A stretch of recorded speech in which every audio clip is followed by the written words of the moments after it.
Welcome back to the Midnight Scooby Show! And tonight I'm going to be reviewing a Laff-a-Lympics comic book story, which was not a thing I knew existed until I was doing the video recording from last week's video where I discovered the Scooby-Doo and his TV friends comic book series from Marvel UK, which of course reprinted stories from the States. And I will say, from the parts that I was able to read, these are some really good stories. The one that I'm going to be reviewing tonight is The Toys from Tomorrow. But there is a little catch. The Internet Archive only had the second half.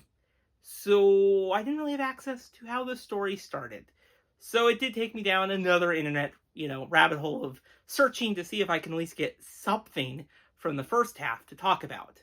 And I was able to find it from a Facebook group, Scott Shaw Comics. And they had pages. They didn't have the whole first half. But I was able to start piecing this story together. So what is the overall premise of this comic book? Well, Elroy Jetson accidentally time travels to 1970s, and they run into the Dread Baron, the Real Rottens, and they trick them to giving them their futuristic tools. So, of course, they can cheat with them. And I will say, this was a really good little comic book story. I really enjoyed the art. It definitely captures the television show really well.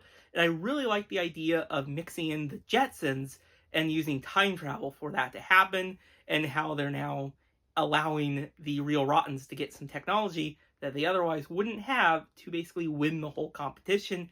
And you get to see all of the other teams, the Scooby-Doobies and the Yogi-Yahooies, kind of start catching on that something doesn't seem right. They know that they cheat, but why are they winning so well at these games?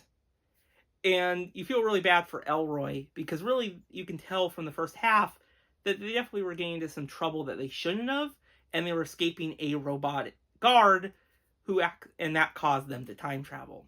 And I really like that we get to see the after when they return to the future and how people are reacting to, well, Elroy, you broke something, and I love seeing the reactions from George and Jane. And I really did enjoy how Yogi tricked the Real Rottens with this supposed lie detector from the future. And I really enjoyed just the reaction from the Dread Baron, as they knew that that would give them all up.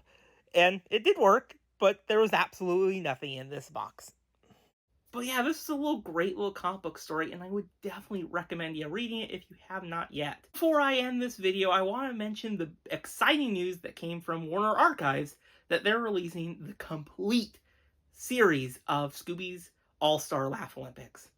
That is so cool. 8 of these episodes have never seen the light of day on home media, so we'll finally get to own them in high definition, and they will be including that Spooky Games little special that was released in the original DVD second part of the first season. Awesome, awesome, awesome. So excited to get my hands on this at the end of March. Are you all excited for the Blu-ray release of the complete series of Scooby's All-Star Laff-a-Lympics? And if you have read any of the Laff-a-Lympics comics, let me know your thoughts on them in the comments below, because they're really just a really cool piece of Laff-a-Lympics history. Well, that's it for tonight. I'll see you all in the next video. Bye, everyone.